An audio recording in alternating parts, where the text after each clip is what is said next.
বন্ধুরা, তোমরা সবাই কেমন আছো? আশা করি ভালো আছো, সুস্থ আছো। তো আমিও খুব ভালো আছি। মৌসুমি অফিসিয়াল চ্যানেলে তোমাদের সবাইকে জানাই স্বাগত জানিয়ে আজকে চলে এলাম সকালে একটু জলখাবার বানাতে। তো দেখো আমি এখন সকালে কি জলখাবার বানাবো। তো দেখতে পাচ্ছ কড়াতে তেল দিয়েছি, কড়া গরম হয়ে গেছে। আর আমি আজকে বানাবো ম্যাগি। তো দেখতে পাচ্ছ ছোটো ছোটো করে আলু কেটে নিয়েছি, একটা টমেটো কেটে নিয়েছি, একটা পেঁয়াজ কেটে নিয়েছি, একটা কাঁচা লঙ্কা, আর নিচে দুটো ম্যাগি, আর আছে ম্যাগি মশলা। তো আজকে মেয়ে বললো মা ম্যাগি করে দাও। তো সবজি দিয়ে করলে ভালো হয় খেতে, তো মেয়ে সবজি খাবে না, তার জন্য বললো আমার আলু দিয়ে করে দাও। তো দেখো আমি এখন ছোটো ছোটো আলু কেটে নিয়েছি, আর তেলও কড়াতে গরম হয়ে গেছে। আর এখন আমি আলুগুলো দিয়ে দেবো।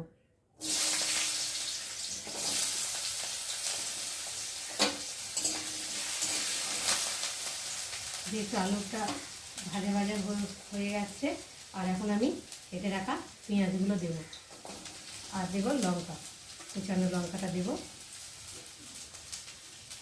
দিয়ে একটু ভালো করে ভেজে নেব। তো আলুর সাথে ভালো করে পেঁয়াজটাকে ভেজে নেব। পেঁয়াজটা খুব একটা ভাজা ভাজা করলে ভালো লাগবে না, একটু মানে কাঁচা কাঁচা মতো থাকবে, ভালো লাগবে। ওই জন্য আগে আমি আলুটা দিলাম, তারপরে পেঁয়াজটা দিলাম, দেখতে পাচ্ছ। আর একটু ভাজা ভাজা হয়ে গেছে। আর এখন আমি দেব নুন। তো স্বাদ অনুযায়ী নুন দিতে হবে, অল্প করেই দিলাম, বেশি দিলে তো আবার খাওয়া যাবে না। যেহেতু দুটো ম্যাগি অল্প করে করছি মেয়ের জন্যই শুধু। আর দেবো হলুদের গুঁড়ো, আর দেবো লঙ্কার গুঁড়ো, দিয়ে একটু ভালো করে নেড়ে নেব।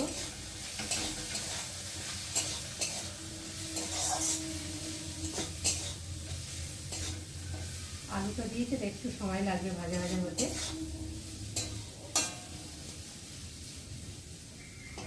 গ্যাসটা একটু বাড়িয়ে দিলাম। আর দেখো যা গরম পড়ছে, তো ঘেমে যেন দেখো গলা দিয়ে টপটপ করে ঘাম পড়ছে। গরমে তো ভালো লাগছে না, কদিন ধরে এক টানা ভাবেই গরম, একটু বৃষ্টি নেই, কি কষ্ট হচ্ছে। তো দেখো আমার আলুগুলো অনেকটাই ভাজা ভাজা হয়ে গেছে। আর এখন আমি কুচিয়ে রাখা টমেটোটা দিয়ে দেবো, দিয়ে ভালো করে একটু নেড়ে নেব।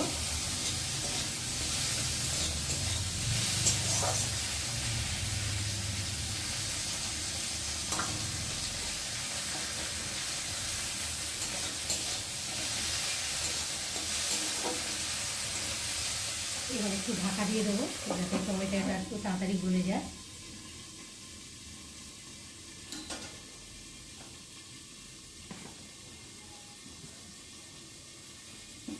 এবার ঢাকাটা খুলবো, কেন বলা যায় না, কড়াতে লেগে দিতে পারে, ওই জন্য দিয়ে দিলাম।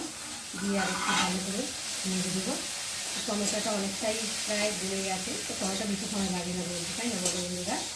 আর একটু নুন করলে তাড়াতাড়ি গলে যায়। তো দেখো কতটা সুন্দর হয়েছে, আর দেখো কি সুন্দর হয়েছে, লাল লাল ভাব হয়েছে দেখতে। তো এখন তো ম্যাগি কিছুই হয়নি, তবে মশলাটা দিয়ে কষলাম। আর এখন দেবো ম্যাগির মশলাটা। দেখতে পাচ্ছি যে ম্যাগির মধ্যে যে মশলাটা ছিল, সেই মশলাটা আমি এখন দিয়ে দিলাম। দিয়ে ভালো করে একটু কষিয়ে নেব। তো ম্যাগির মধ্যে অনেক রকমেরই মশলা থাকে, ওই জন্য আর কোনো মশলা আমি দিলাম না।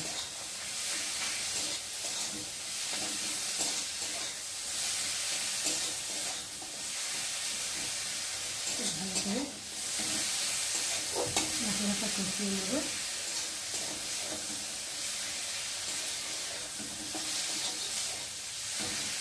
কষানো হোক, আর এদিকে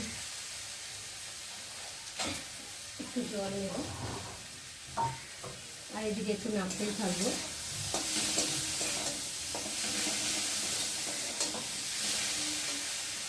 বেশি জল দেবো না, পরিমাণ মতো জল দিতে হবে, যাতে ম্যাগিটা মানে শুকনো শুকনো ভাব হবে। দেখো জলটা নিয়ে নিয়েছি, আর একটু এখন আমি ভেজে নেব।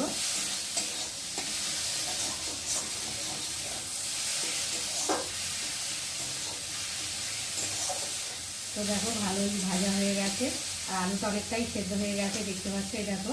আর এখন আমি এর মধ্যে জল দিয়ে দেবো।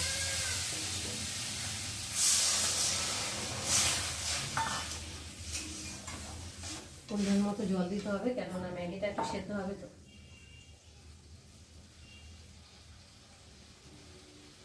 জল দিয়ে দিলাম, দিয়ে আর এখন আমি ঢাকা দিয়ে দেবো। ঢাকা দিয়েছিলাম, খুলে দিয়েছি, আর ঝোলটা ফুটে গেছে। আর এখন আমি ম্যাগিগুলোকে ওর মধ্যে দিয়ে দেবো, গোটা গোটাই দিলাম দিয়ে। আর এবার আমি ঢাকা দিয়ে চলে এলাম ঢাকা খুলতে। তো চলো ঢাকাটা খুলে দেখি কী অবস্থা হয়েছে। তো দেখতে পাচ্ছ অনেকটা ঝোল হয়ে টেনে গেছে। আর এখন আমি এগুলোকে ভালো করে নেড়ে দেবো।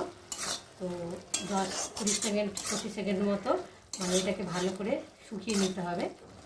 তো দেখতে পাচ্ছ কত সুন্দরটা হয়েছে, দেখতেও ভালো হয়েছে আর খেতেও নিশ্চয়ই ভালো হয়েছে। তো এখন একটু সময় ধরে মানে ঝোলটাকে শুকিয়ে ফেলতে হবে। তো চলো আবার পরে দেখো আমার ম্যাগি বানানো হয়ে গেছে, ম্যাগি চাউমিন। তো দেখতেই পাচ্ছ কতটা সুন্দর হয়েছে, নিশ্চয়ই খেতে ভালো হয়েছে। তো আমার এই ম্যাগি বানানোটা কেমন লাগলো তোমরা কিন্তু অবশ্যই কমেন্ট করবে, আর ভালো লাগলে লাইক কমেন্ট শেয়ার করবে।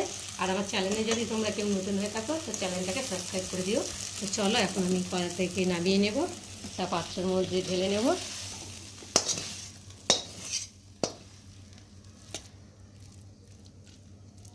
একটু ছড়িয়ে দিই, ঠান্ডাটা হবে। তো দেখো কালারটা সুন্দর হয়েছে।